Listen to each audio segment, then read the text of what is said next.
God's not distant. He's not silent. He's knocking.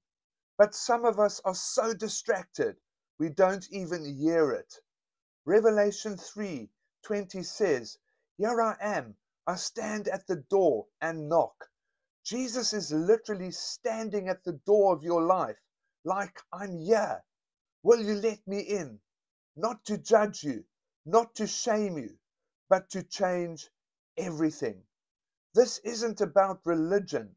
This is about relationship. He's not waiting on you to be perfect. He's waiting on you to say yes.